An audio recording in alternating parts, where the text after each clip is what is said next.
Oh, Justin, we're on. Well, I'm like Nancy Reagan back here. One more.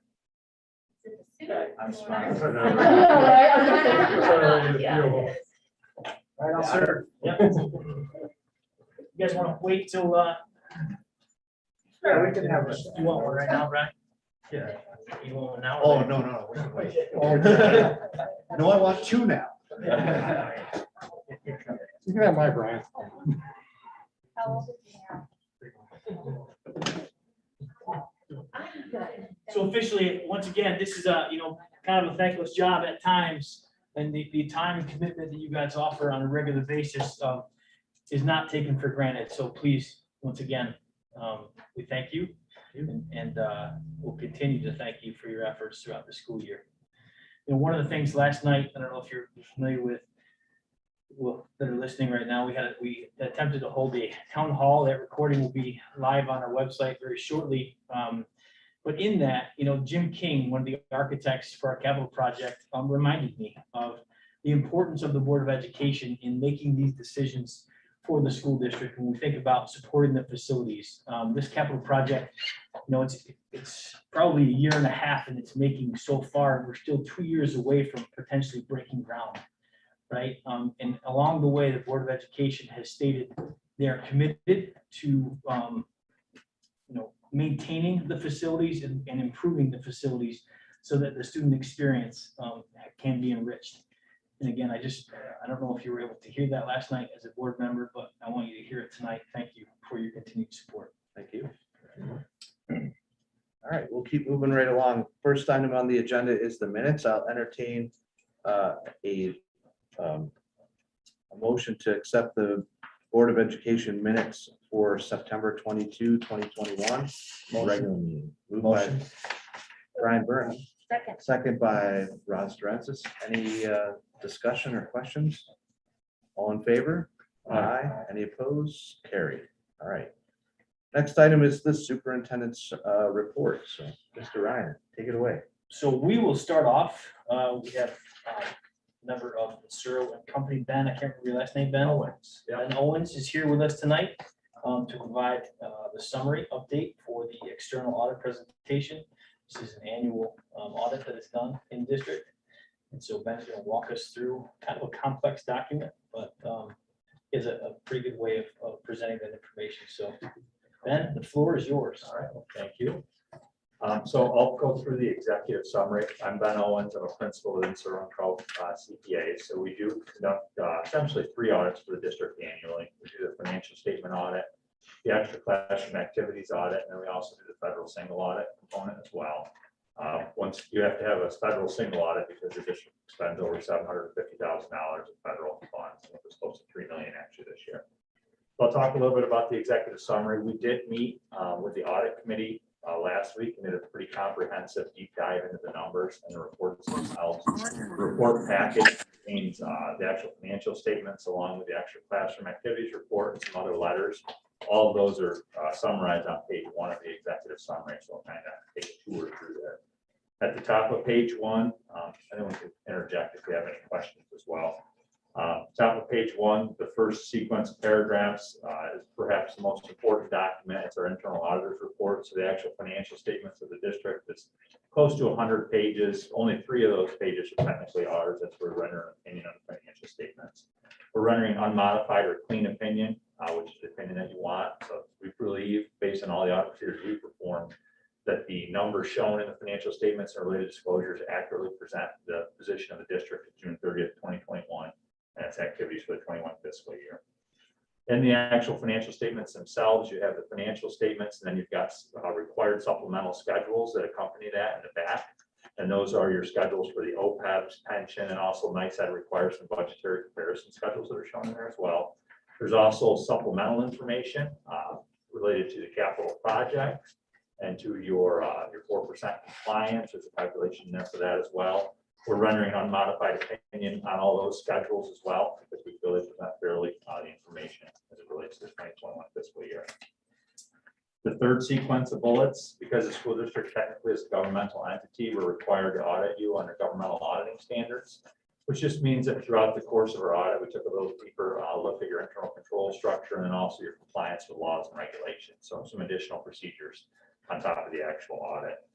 Throughout those procedures, we did identify one material instance of non-compliance, and that's non-compliance with real property tax law 1318, section 1318. Essentially, at the end of the year, your fund balance is measured against the subsequent year budget. The state law says you can only have 4% of the subsequent year's budget expenditures on assigned fund balance. You guys were in excess of that. There's a disclosure in the back that goes over the amounts that you were over. Brian's plan of what he intends to do with the excess. I will say that of the 36 or so districts we audited this year, more than half of them were over this 4%. A lot of that pertains to the uncertainty around state aid this year. You know, a year ago, we were sitting here and talking about there could be a potential 20% reduction in state aid. There was a lot of spending and spending decisions that were withheld because you didn't think you'd have that revenue. Fortunately, that didn't come to fruition. You were able to see most of that money come to the district. However, the downside of that is it came in January, so most of your spending decisions had already been made and you wound up with a surplus, which we noted as a finding, but it is a very common finding in most of our districts this year. If you do want to read more about that, it's disclosed in the management comment letter. Then in the financial statements, I believe it's the last page, it goes over the particular amounts. It quotes the law that it pertains to, management's response, and our recommendations related to that. In the middle of page 1 is a single audit report. So like I said, the district expended just over $3 million. So that's a whole separate audit we do. Every year we vary our approach and the programs we test under that based on our risk assessment. This year it was a child nutrition cluster's turn to be audited. So we did an in-depth audit of that program against the uniform guidance, which the federal government puts out. We didn't identify any areas of concern in any of the transactions that we looked at. Felt comfortable with the operations of that program. So that's a positive for the district as well. There's also a separate communication letter. There's 2 of these. There's one at the beginning of the audit that talks about our responsibilities and management's responsibilities.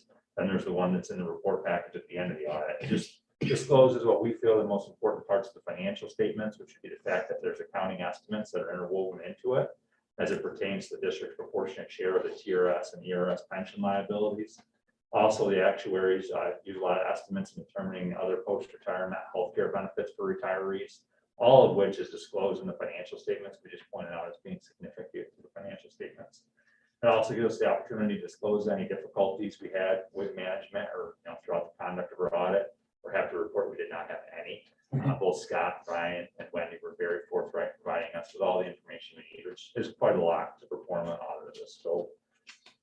Then it also talks about management representations and the fact that Brian will sign about a 7-page document that just goes over all the pertinent information and he affirms that he's given it to us. There's also the extra classroom activities. We are rendering a qualified opinion on that. The predecessor auditors 2 years ago also did a qualified opinion. It's just on a basis of the cash receipt documentation. That's also fairly common across schools to have that opinion for that particular program. And there's a letter of comments that accompanies that. And there's a letter of comments for the school too. In that letter of comments, we have 3 levels of findings: material weaknesses, significant deficiencies, and other matters. Significant deficiencies and material weaknesses obviously being the more severe findings. We did not have any of those for both the extra class or the school themselves. We didn't have any other matters for the district other than the compliance finding with 4%. For the extra classroom activities, we did have some other matters, which are areas that we identified through our testing where there could be improvements made to internal controls. The letter itself and the findings are pretty minimal in relation to a lot of the other districts we audit. So not a great cause for alarm, but certainly some areas that Brian could look at in the future for tightening up some internal controls there. Page 2, it goes over the general fund. So in the financial statements, you've got the general fund and the fund level financials and the full government wide. We focus on the general fund because it's the more important of the fund. It's what your voter approved budget is based on. Halfway down the page, and I won't go into a lot of detail because we did that last week, you'll see that the total fund balance of the general fund was nearly $12 million this year, which was up about $7.6 million over last year. So when we talk about being over the 4%, the district had an excess of revenue over expenditures this year. And that's kind of where you see it. The voter approved budget was underspent because there was a lot of uncertainty with whether or not your revenue would come through. Of that, 11.7 million, a significant portion of that was tucked away into the reserve accounts to kind of refill some of those reserves that have been drained down in prior years. So they've been formally committed by the board and set aside for future uses. The total revenues in the general fund, it was up some 1.2 million or 3% this year compared to last year. That's largely a result of increased federal funding under the CARES program. So the district did see about $600,000 in the 2021 year, and more to come in subsequent years on that. The total expenditures, about 34.6 million. That was down pretty significantly, about $4.5 million. Once again, really due to the uncertainty across all of our districts, kind of the holdback of expenditures related to that. The page after that, page 3, focuses on the reserves. If you wanted to see the individual reserves and their balances, that breaks them out here. Reserves for employee retirement systems, for the ERS and TRS, repair reserves, capital reserves, of which the capital reserve is the most significantly funded. That was funded to $5 million this year to provide for some upgrades around here, which is consistent with all the board approved resolutions that we reviewed as part of the audit. So I won't really go through much more detail. There are some budgetary schedules there. And if you don't have a chance to read through the financial statements in their entirety, I would say that you should maybe just focus at least on the management discussion and analysis portion of the larger financial statements. It's a narrative version that walks through what changed district-wide from this year to last year. And it gives you a pretty good synopsis of the district and how they're kind of how the performance was in 2021. To summarize on the audit itself, I thought the audit went very well this year. This is our second year auditing, so we're kind of able to fit into a groove doing that. We were on site with 4 auditors for a week in September and August to do the bulk of the audit procedures. Along with that, there was also some interim procedures that were performed in the May timeframe, and then some extra class in July. So we kind of spread it out a little bit. We can't look at all the transactions of the district, otherwise we'd be camped out in Brian's office all year round. So to do the audit, we do hone in on what we feel the main areas. So there's essentially 3 main areas: your cash receipt cycles, all the state aid that comes in. It could be revenue from basketball games or sporting events. All that kind of goes into a revenue bucket per se. We pick representative samples. We look at that all the way down to the cash receipt support that's obtained and reviewed, all the way up to the numbers you see in the financial statements. Cash disbursements, all the checks that go out of here, whether it's for capital fund or for any sort of other expenses. We also do the same there. Pick a representative sample. We go all the way down to see the PO, the authorizations, to make sure that that transaction was conducted in accordance with the board approved policies. And then we trace that all the way up to the numbers that you see in the larger report in front of you. The largest expense being salary expense. So we also take a pretty deep dive into payroll as well, and ensuring that people are being paid in accordance with what they were approved to be paid. We pick a representative sample of the teachers and the other employees and hone in on those as well. We also, aside from that, we rely on a lot of substantive and analytical procedures, a lot of testing. Brian and Wendy pulled an awful lot of support, but that's what we need to do in order to feel comfortable with numbers. And we also do inquiries, both of the board, of management. So Brian got a fairly lengthy questionnaire. And then we also pick a couple random employees that we inquire with every year just to understand if there's any risk that we might have overlooked in our process. So throughout all that, I think is a pretty positive report here tonight, and I thought the audit went very well from our standpoint. Questions? So I read the larger document earlier today. It was out on board docs, but I can't seem to get in all of a sudden. But I think it was the last 2 or 3 pages of the report had a checklist, bunch of yes and no type questions. And one of the questions was audit risk level low, yes or no. And no was checked on that. Yeah. So that page pertains exclusively to the single audit, the federal single audit. So there's considerations of we have to take into account for the district to determine whether you're high risk or low risk. You're high risk if you haven't had an audit in any of the previous 2 years that you were audited for a single audit, just the federal portion, or if you've had findings that relate to a federal program.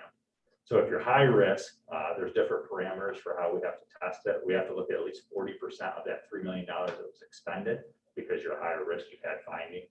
If you're a low risk, which the district is, which means you haven't had findings in any of those federal programs, then the requirements, we look at least 20% of the $3 million. So we want to know that. You want to know Okay. that, yes. All right. Yeah. Good. Yeah. Thank you. Yeah. Any other questions? My contact information is available on the website. So if anybody has questions throughout the year, you can always contact me there. Thank you. I would just like to add one thing, working with INSRO has been fantastic the past 2 years. Any issues that come up during the year, either my perspective or Wendy's perspective, we can reach out to Ben. It's a quick conversation, we get it fixed then and there, and then it doesn't make its way into this meeting. So Ben, thank you very much, you and your team. Ben discussed it a little bit too. Brian's too modest to say this, but the work that went into just this audit, yes, this audit really talks about districts, right, in terms of its operations. However, the work that went into this, I just want to really applaud both Brian and Wendy for their work for this, and I wish you would join me in that. So thank you. It also mentioned too that the report is currently watermarked in draft form, but we don't expect any material changes. So after this meeting, we will remove the watermarks and finalize this, and it'll be uploaded next time. Great. All right, well, Well, I thank you probably so won't much. partake in a cupcake, so I'll probably head out. Thank Sure, you very much. welcome to one, Ben. All right, Thank you. thank you.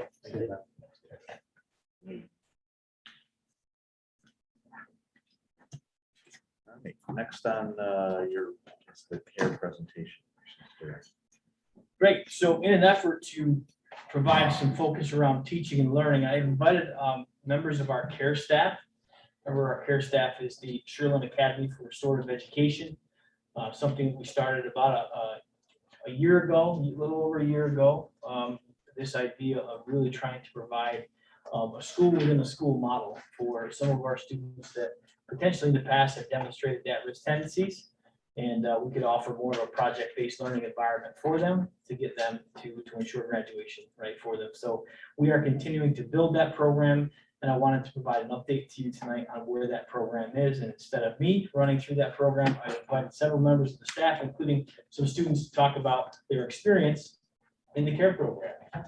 Specifically, this is Kristen Fox, who is now headmaster in the care program. I brought some for sure. Would you guys like to watch? All right. Thank you. So, like Mr. Ryan said, our Sherland Academy for Restorative Education, or our CARE program, is named for Don Sherland, who was a teacher in our district for 32 years and also served on our Board of Education. So we serve students 9th through 12th grade. They must meet the New York State graduation requirements, including Regents exams. However, our focus is on, next slide, project-based learning, social emotional learning, and community, including community service, community partners, and community experiences. We have a strong family connection. We have 3 parent-student-teacher conferences a year, with our first one scheduled for November 10th. Where we'll shut the school for the day and have conferences all day, and students can present their learning, their growth to their parents.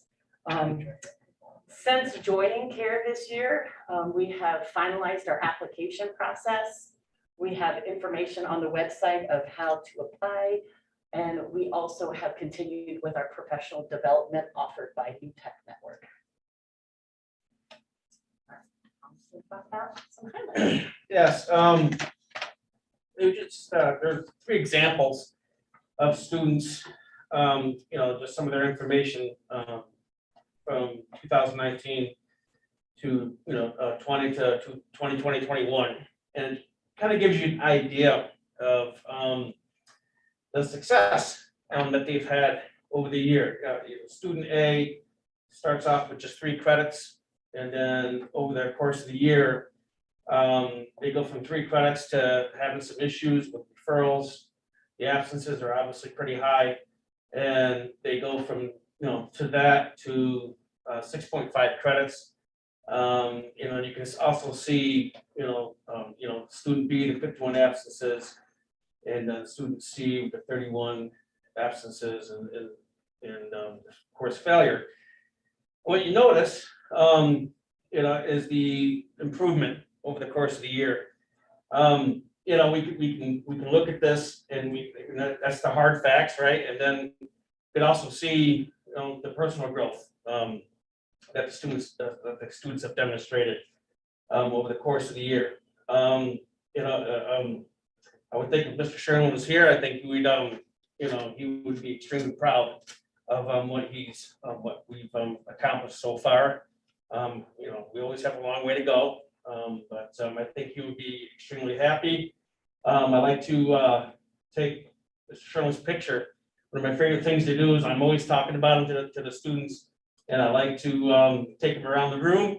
And when we're working on a flower garden, and we're building something in the shop, and I kind of put Mr. Sherman right there, and and just kind of it's sort of like I don't know, so like a little bit of a motivation type thing, and gets kids thinking a little bit.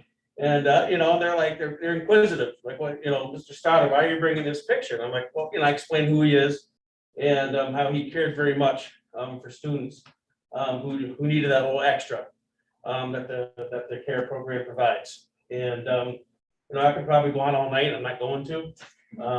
So I'll just leave it at that. Mr. Stoddard, just so everybody's clear, what do you do in the care program? What do? Yeah. I do everything. But I mostly do. Change the oil. I teach history and special ed, and I also help out in the shop area. Right now, we're going through the growing pains of getting some flower gardens built and a compost bin being built, and so that we can we have a few of our projects that we are chipping away at, or for environmental sciences. And so I'm kind of chipping in that part and help get those built as well. And it's not a special education program, but we do have some students with an IEP, so we're blessed to have a dual certified, so he manages that for our students.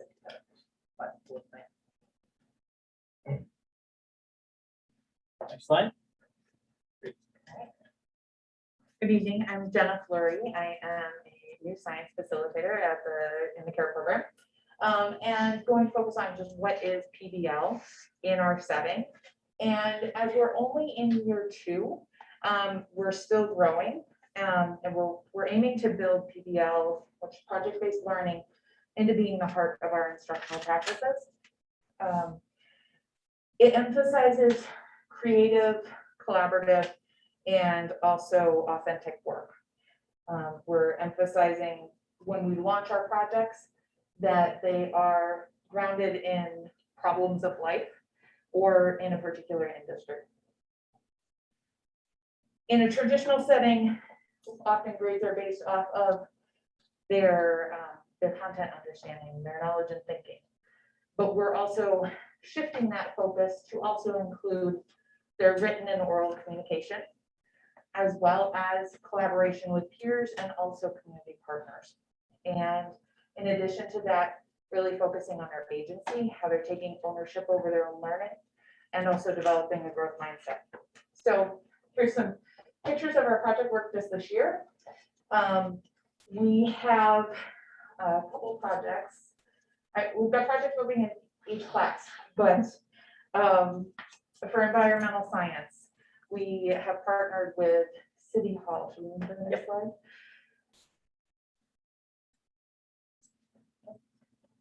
So community partners we're working to bring into every single project that we do, or even multiple ones.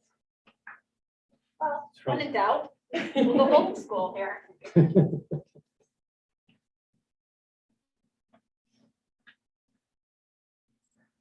I'll start with Sydney Federal Credit Union. They came in with Elise Glassett to our financial math class this year and gave some real world examples for students to take their learning in financial math, and the concepts for this particular part was centered on income and On what? I'm sorry? on income Income. Got it. Thank you. and how to understand all the parts of that and what happens to your paychecks when you have deductions and gross pay versus net pay. And she put some context on it and also talked a little bit about her role in the world of banking and what career opportunities are available at the bank. She absolutely loved coming into our program and is interested in partnering with that class. for the rest of the year. So she's going to be in probably on about a monthly basis. And she and I are collaborating to bring that concrete her work experience into the academic context. I mentioned environmental sciences partnering with City Hall. This is a new development I'm really excited for. We noticed as a class that the City Hall website has parks and natural areas identified, but they don't really have information about them. So the students are going to be learning foundations of environmental science and then applying them into those parks and natural areas to create kind of a biography. And then City Hall is going to post it on the website. In addition to that, we're also going to be updating the TripAdvisor posts for all those locations in Norwich. Rosamond Gifford Zoo in our zoology class, and perhaps also partnering with history and ELA. We're still working out some of those nuts and bolts. But Rosamond Gifford Zoo is interested in the students doing kind of a deep dive into various species so that they can highlight what it is that the zoo serves for that species. And their driving question for that is, should zoos exist? And that's something that the zoo has collaborated with me on in the past. And it's an industry problem that they face time and time again. So students will do that deep dive, build some content understanding about how that functions. It's going to include some Zoom sessions with the zoo as well as a field trip to it. And then students are really interested in doing a debate at the end of it as one of their culminating projects, as well as creating an artifact for a diorama that will be like an ideal exhibit of their species. Chobani already partners with the school with the backpack program and donating, but they're interested in us diving into community service and giving back. So we have a future meeting scheduled, and he's going to come in and be one of our guest speakers.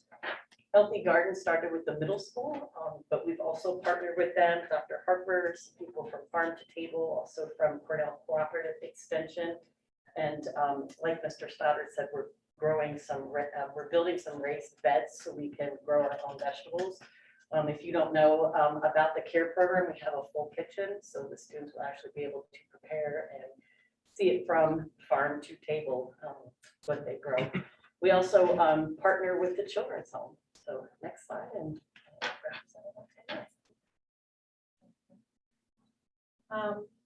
My name is Tabitha. I work with the Children's Home. I'm a community-based provider. We support the children in the CARE program alongside with their teachers.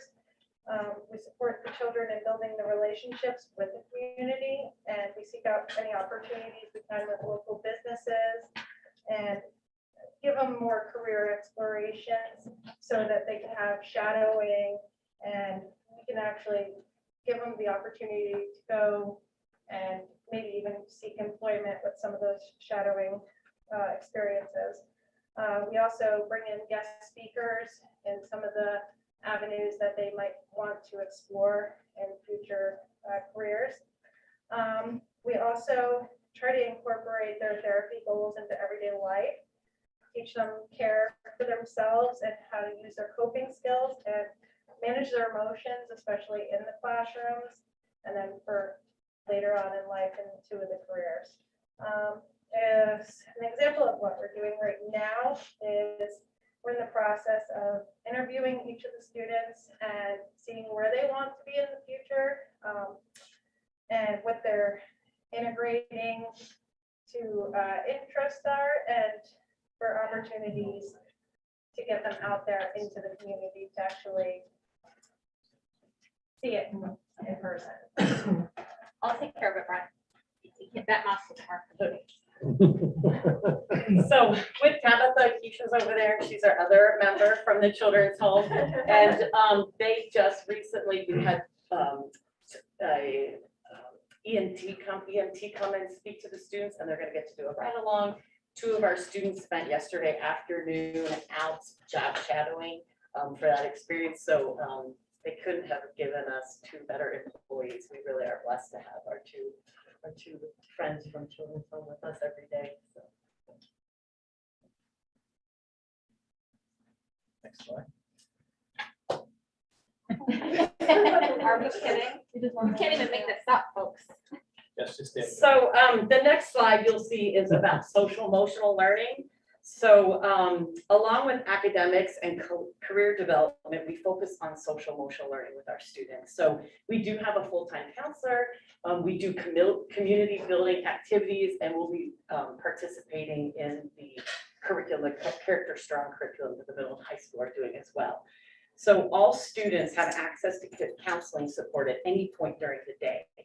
The emphasis is that mental health comes first, and students who are struggling with a variety of issues can get their needs met in order to get their focus back to their academics. So we work with the students to set goals that will help them not only in their academics, but also with their social emotional skills that will be helpful throughout their lives. And again, we talked about community service. So the first community service opportunity that our students participated in is we spent one evening helping tear down Colorscape Shenango. That was a big task for our kids. You can see a picture of them moving the speakers and things. Also partnering with Healthy Gardens, we prepped and we helped the life skills class from the middle school. They joined us. And we prepped a taste test for the middle school of butternut squash that was actually grown in Dr. Harper's farm. So they did that at the middle school. So we have future plans in the works for more community service for our students so they can give back. So we'll be excited to share more of those opportunities with you. And now we have two students who are going to talk about their experience in the CARE program. I'm Shakira, and I joined the CARE program because I was struggling with my grades and attendance. And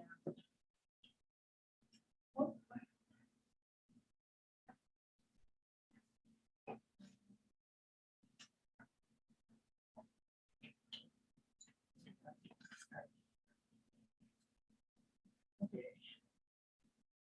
I struggled with my grades and my attendance because of the lack of communication between me and teachers. And another reason is because I didn't feel like I blended in well with the typical school setup. And the CARE program has felt so welcoming and comfortable, and I'm grateful that I had the opportunity to be in this program this year, because I met a lot of great people, and those people gave me a lot of great experiences and opportunities.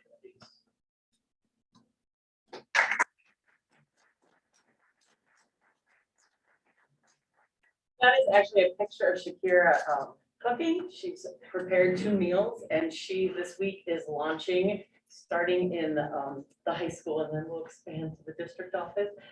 She's doing a breakfast part, and so she's taking menus, going shopping, budgeting, and that's something also that Tabitha from the Children's Home is helping with her with that. And so she's gonna make breakfast sandwiches and deliver it. And Just as a side note, Mrs. Fox, Mr. Olds and I attended a legislative dinner up at BOCES, and Shakira can make one heck of an acorn squash. she can make one heck of anything. Yeah. She Really, really unbelievable. We when we get lunch from the cafeteria and the fruit that some students don't eat, they come up with creative things to make out of the fruit to get our students eating it. So yeah, they're doing a great job. So let me hear that again. You're starting with the district office and then to the high school? High school this week, just to get her feet wet. We'll bring the menu next week to you guys. All right, and we also have Jaden with us. Hi, I also struggled a lot with my attendance because I had a lot of anxiety about coming to school. I was bullied a lot when I was younger, and it just made it really difficult for me to get to school, being scared that I would be bullied again. In the CARE program, it's a lot more like close. We have a lot of bonds with each other. We're like a little family in there, And I feel like I can come to talk to like any of my teachers in there because we get a lot more attention. Because they don't have other students they have to worry about, it's just us. And it's a lot less stressful.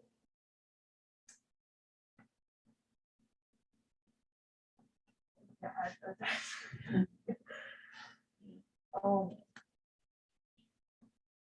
the rules are very like flexible, and we have like a lot of people there to help us with just about anything.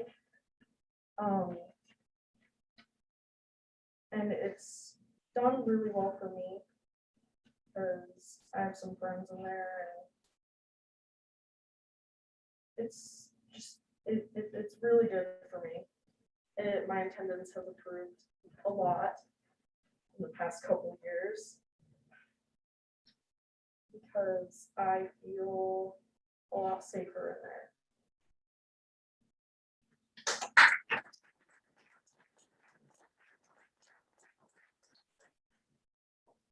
Jaden, Jack, thank you really so much for the courage that you just showed. And then an awful lot. Thank you.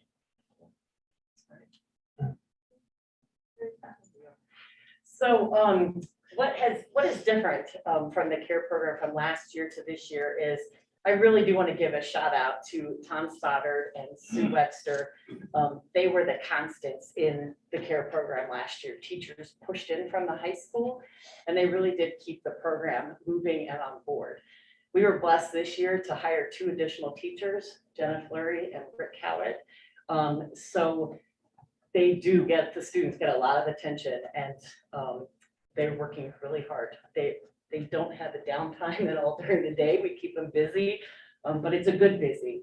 So looking forward towards the future, we have in the works additional PD that's offered by New Tech Network.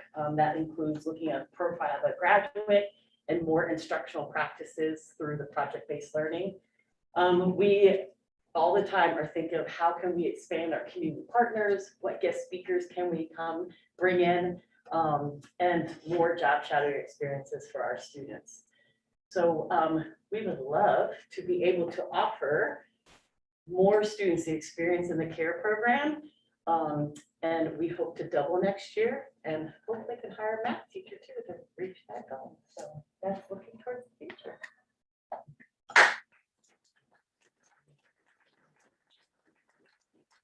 Any questions? How many students currently? We have 20 students full-time. You said full-time, does that mean there's part-time students then too? Nope.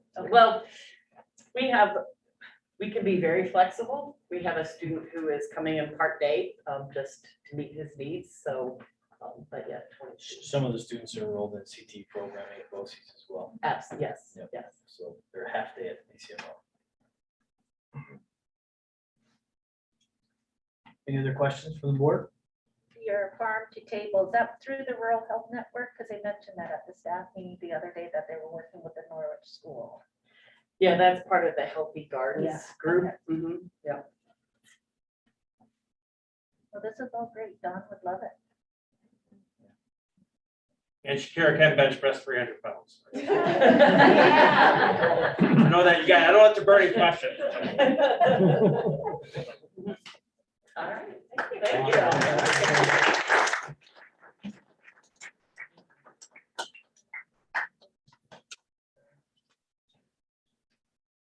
Thanks again, everybody. Thank you. Really appreciate it. Before you take a cupcake. Help yourself. Jack didn't make it, we might not eat them.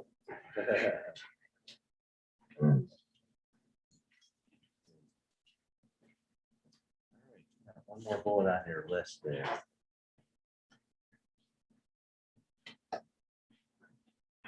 Did we lose Brian at all? Or is he still there? No, he's He's still there. there. He's He's still there. He's driving. driving. He's very talented. Yeah, I'm following along. I can hear you. Yes, he's got the video right side steering wheel. Yeah. So the last I- bullet really just focuses on the high school principal search. We started this search over a month ago. Again, I had 17 applicants, identified 5 to bring in for interviews, whittled it down after a first or round 1 interview at the high school with multiple committees. And we just completed today, round 2 or final round for the interviews. And we'll be talking about what next steps are as we think we can recommend the candidate to the Board of Education. More than likely, you're talking about a 30-day notice that has to be given for the chosen candidate. And then we'll talk about a start date once that's established. So, any questions on that as a process? Great. Any other items, Mr. Ryan, that you need to add to that? Or no? I don't think so. Okay, great. Let's keep moving. So next is the discussion item. So one of the things I wanted to bring up was that we still need to move forward on developing or implementing our super eval program. So one thing we tried to do this month was have a work session for the board regarding super eval, as well as identifying and inputting goals for Mr. Ryan, superintendent goals, and those items, as well as board goals. So I know that some had questions about that, but I also want to identify another date for a work session so that we can do a quick training on super eval as it relates to our responsibilities as a board, and as well as use that work session to identify those goals so that those can be placed in super eval so that we can use them as we move forward. So Yeah, I went on super, you can like upload files. Right now, there's Right. nothing, but. right, right. It is very it's very dynamic. It's very able to meet our needs, but we have to get to the point where we have items to put in there. So at this point, can we entertain some dates as to when a work session would be best? Well, we used to have work sessions the second Wednesday of every month. That would be, You're talking solely for the board, correct? solely for the board. Yep. So that'd be the Before 10th, Veterans Day. Huh? Veterans Day is the 11th. be Veterans Day Eve. So the 11th. So wouldn't it be the 10th? Oh, I'm sorry. Yes, the 10th. The 10th of November at 6 p.m. Let's jump and look at Schedule Galaxy really quick. That's often a. Yeah, we're not- And do winter it sports. is. We're loaded. It's only loaded out till the 9th, so I can't even see that. So Remember, varsity sports won't start until the week after. the week after that. Yeah. And Yeah, we're in between sports seasons. Until the 29th. Right, so we should be in between, so. I know we're missing 2 board members. Brian's on there, but the 11th, November 11th, or excuse me, November 10th. I don't know why I'm stuck on that. Oh, sorry. All right. Is that, we'll have to check with our super eval representative, because they were gonna do a. So you want to connect with them? for We a would, demo we want on them that to day? come, if we could have them Okay. do a quick overview like we did with the leadership team or with us. You got it? All right. So help me understand, just so that I'm clear, the goals that I submitted, you don't want me to import those to reval this time? No, yes. His goals aren't gonna change. They submitted to us. Right. Yeah, I don't have an issue with doing that. Okay, Jumping all the point. I couldn't, last night I couldn't find a copy of your goals.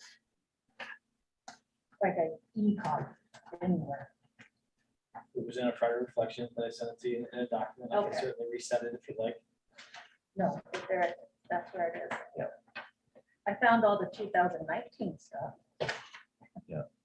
Well, that's a jumping you know, we need to update our board goals. I bet. Absolutely, we'll discuss that. I And then think our obviously we old can ones. start, we can look at 2022 beginning as well, and also, you know, that, but I think that gives us a good jumping off place so that we're all clear on how super eval works and what our responsibilities are as far as that goes. Because if there are steps that we need to take as part of that evaluation. Is there an evaluation committee anymore? There No. is not, we do not have an Okay. evaluation. That's why it's kind of fallen through the gap. That's correct, because this will involve all of us. We Right, will all have a role individually. but it's just fallen through. That was Yeah. when we had the evaluation committee. Yeah. No, I was just thinking that last night. Okay. Any other discussion items or, so we're gonna go with November 10th at 6 PM for a work session. I have one more. In the past, the board members have given agenda items or suggested agenda items, and that's why last night I messaged you or emailed you, Chris, about adding stuff. So I'd like input from board members to you, or you solicit input from board members Yeah. on agenda items. So if you go back to the Friday reflection, it says if you have any issues or items that you want to add to discussion item, let me know. Well, I think we would let Chris know. Absolutely. Yeah. Right? You know, I have to let Lauren know to put it on the agenda, right? So whatever process you as a board want to put on there. Yep, so for clarification's sake, just so everyone knows that Mr. Ryan and I typically meet, but always meet the Friday prior to the board meeting, just as a, and it's usually like 11 o'clock that we get together. So if you have an item, we typically discuss the agenda that day or items. It's generally set already, and then we sprinkle in or take off or whatever. So if you provide an agenda item that morning or sometime Friday during the day, that would be the best to do it. Because I remember I sent questions to you too after the Friday reflection on the week. but I think we challenged you. I will look at that, Roz, and we'll address that. We'll make sure we're more on top of that, so. Any other discussion items? All right, keep moving. Number 4 is consent items. Entertain a motion to approve the October 2021 special education and preschool education report. Motion by Brian Burton, second by Clyde Birch. Any discussion or questions? All in favor? Aye. Aye. Approval of the October 2021 BOCES bill. Moved by John, Second, second by Roz. Any questions or discussion? All in favor? Aye. Aye. Approval of the facilities request from Tri-Pont County Ballet or Studio B. Motion. By Clyde, second by, Second. all right, by Brian Burton. Any discussion or questions? Okay, all in favor? Aye. Any opposed? Aye. All right. So- All right, action items. Inspectors Chris. of, I'm sorry, go ahead. You didn't do the June and July treasure. That was- But yeah, Yeah, that was removed, yeah. Okay. All right, thank you. Yeah. Sorry. Yep. All right, action items, inspectors of election approval. It is recommended that the Board of Education approve the attached inspectors of election for the special vote on November 19th, 2021, to approve the proposition for the capital improvements and set the rate of pay at $12.50 per hour. Pay may not exceed quote, the basic compensation paid to inspector of election at the preceding general election, unquote, end quote. Have a motion? Motion. So moved by Brian, all second by Clyde. Any discussion or questions? well, I have a question about the election, but not necessarily the inspectors. Okay. Should I ask that now? Sure. My concern is the publicity about this election, because it's on a Friday, and we need 60% of the vote. So I didn't know if there was a plan in place for the district of how to get the word out to parents besides a robocall. Because my concern is you're not gonna get that 60%. You don't need 60% of the community to vote. You need Okay. 60% yes vote of those that vote. Okay, all right. But yeah, but just So get the word out. what we've talked about is this, really the 3 to 4 weeks before the vote, really starting this hard marketing firm or a campaign rather, using both Skillshare and now that our new Facebook page is operational, it will, from what I understand about social media, it will soon start to be in the feeds of people now that they're liking it. So we have, I think we're up to 100 and some people. So pushing that out as well. So using, Twitter, Facebook, and, our website, certainly the live feed within that new aptitude piece to help market that. There was expected to be there was an activity that day that was gonna cause extra foot traffic through the school. Yep, we have a middle school musical. on that Middle day, school which is why we musical, chose that's that day. Yeah, That's right. It's the same day. We also have, and Mr. Ryan, I don't know if you have them or they're available. We can get them at the end. Is poster boards with the information regarding why we're having the vote. So, and I would hope that we would all share the information. We're gonna grab regarding one, that. just show you a demo. They're gonna be going, we have 10 of them made. They'll be going in local businesses over the course of hopefully the next week. And certainly in the entryways of each of the buildings when people enter, be able to see them.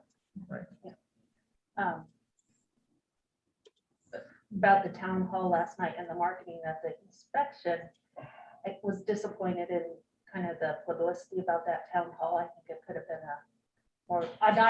I was working till 7, but it wasn't on the Facebook page till Monday and we only have 49 people liking. I don't mean to get on my social media post, but I was also trying to figure out why there's a new Facebook page for the district and there's no cross publicity to the old Facebook page. Let's finish what we're in I the midst can of a discussion Share on those the, thoughts later. but- okay, we should discuss it, but not at this point, so.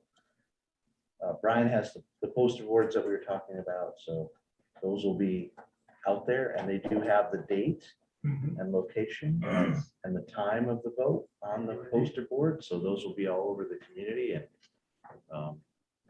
it's a great piece. It's very straightforward, very easy to comprehend, so great. All right, any other discussion regarding this action item? All those in favor? Aye. Any opposed? So carried. All right, approval of annual audit. It is recommended that the Board of Education approve the attached annual audit for the Norwich City School District 2021 financial report.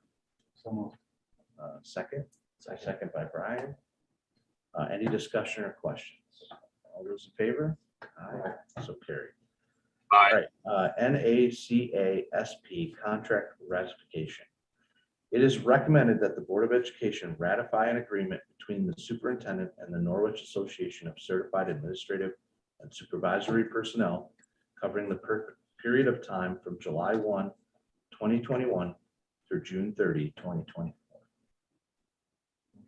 I have a motion by Brian, second by John. Any discussion or questions?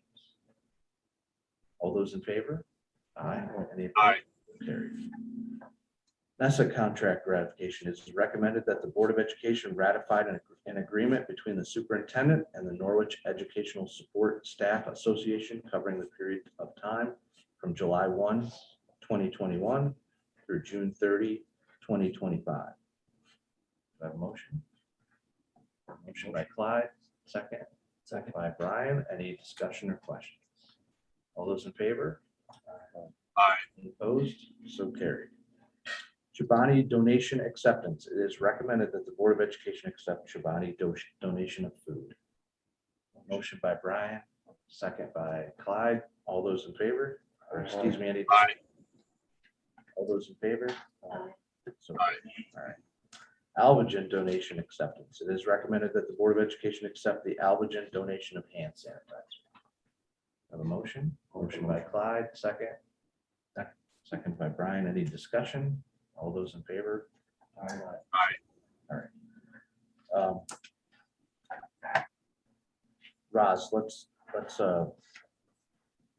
revisit your question regarding Facebook. It's fine. You're fine, all right with it? Okay. I have faith. Yeah, I think there is a long, unfortunately, there's a very difficult explanation of why that. So it's all about Facebook and the way they work. So, all right, we'll keep moving. Number 6, personnel recommendations. Do I have a motion to accept the personnel recommendations as we have them? Motion. So moved by Brian, second. Second by John. Any discussion or questions regarding the personnel? So there's cheerleading this during the winter sports? There's enough this time, yes. Okay. Any other questions regarding the personnel recommendation? So again, just that you see that Healthy Gardens, right, that's a new stipend. So essentially, we are going to be stipending that position, and then the outside group that is funding this, that received the grant, they'll be donating that money back to the district. Nice publicity in today's paper. I heard it was in today's paper, yeah, I agree. Yeah, great. Yeah, Mr. Wood's been doing a great deal of work with them, with Dr. Harper and his team, and I think it should, no pun intended, it should grow into something very nice. Absolutely. Any other questions or discussion on the personnel recommendation? All right, all those in favor? Aye. Aye. So carried. All right, public comment. Do we have any over there, Mr. Robinson?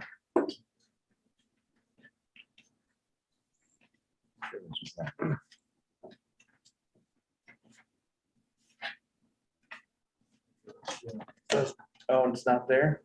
Okay. Yeah, that. Pam, will you make a note that board president needs on the back of that public comment? Usually there's a piece that is It's on, red. it's at the top. It's on it, but he wants his own little copy to have. No, it's fine. It's at the top. It's above it. Usually it's on the back. Thank you. All right, so we now have public comment period. Just remember that speakers are limited to a maximum of 5 minutes, and the open forum is a total of 30 minutes. Speakers will not be allowed to personally attack any board member, administrator, employee, community member, or any of the public present. Also, no comments by the speakers will be permitted that deal with executive session subjects such as individual personnel matters or discipline issues pertaining to specific individuals, including students. And we will reserve our response to any questions till after the meeting. All right, we only have one on here. Westervelt, thank you. Would you like me to sit here? You Or you stand? can sit, you can stand, whatever you like. So, Okay.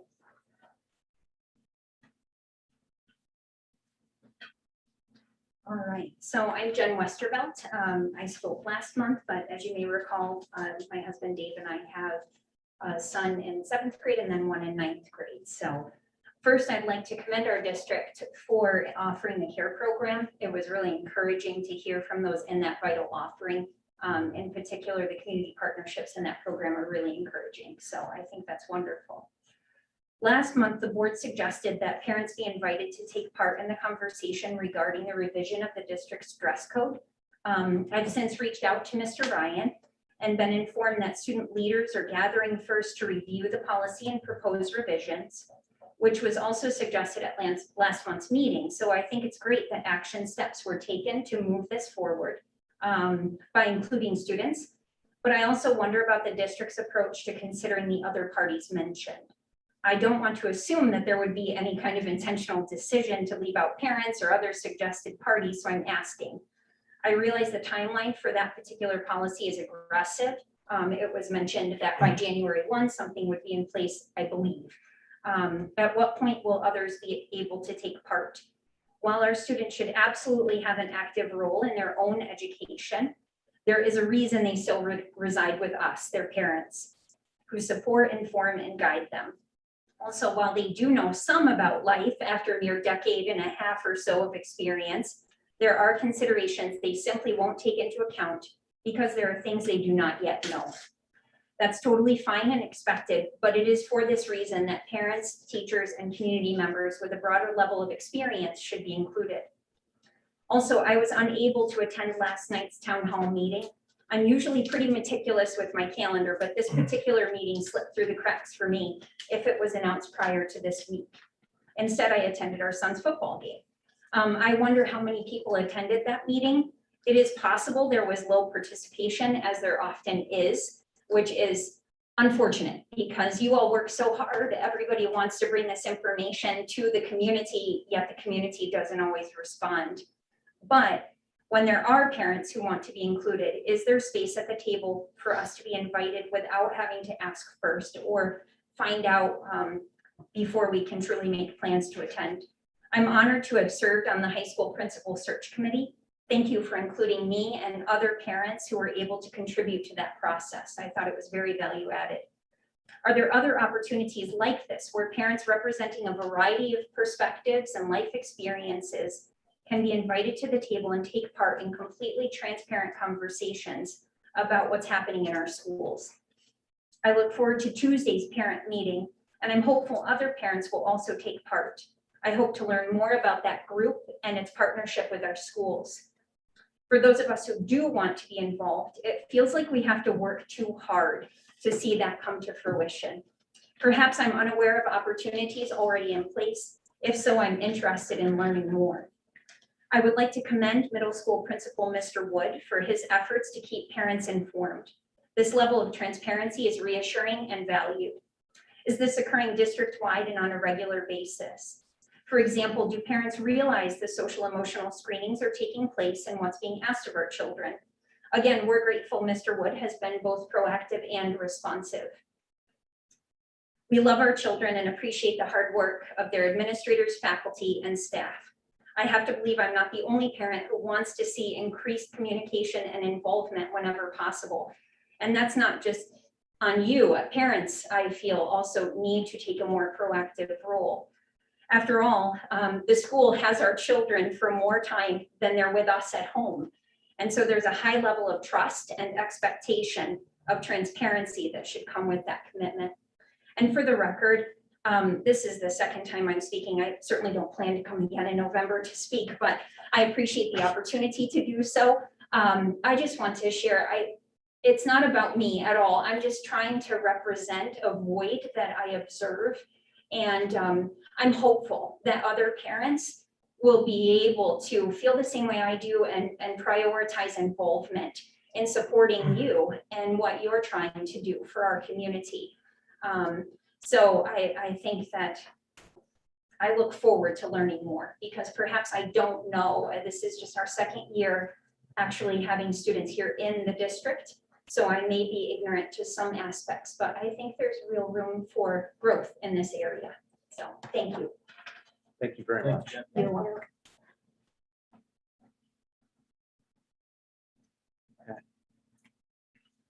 That's all we have for public comment. We do have executive session on the agenda, which we will be going into to discuss personnel matters. There will be no action taken following executive session. So, all right. So do I have a motion to enter executive session? So moved by John, second. Chris, Yes. request to invite Brian and Jess into executive session. Is that all right with everyone? Do we have to make that official? How do we? Yeah, I mean, if Scott feels they should be there, then. All right, so executive session with the leadership team. All right, so we had a motion by John, second by Clyde. Any discussion or? All right, all those in favor? Yeah. All right. All right, so we're going to enter executive session. Thank you, everyone, for Drive safe, everybody. coming. So do we get milk? Can you think of the session to go? Do we get milk? Can we think of the session to go cupcakes? Milk, yeah. There's water. back Cupcakes without there. milk. There's Grab a some, cupcake. there's some seltzer in there.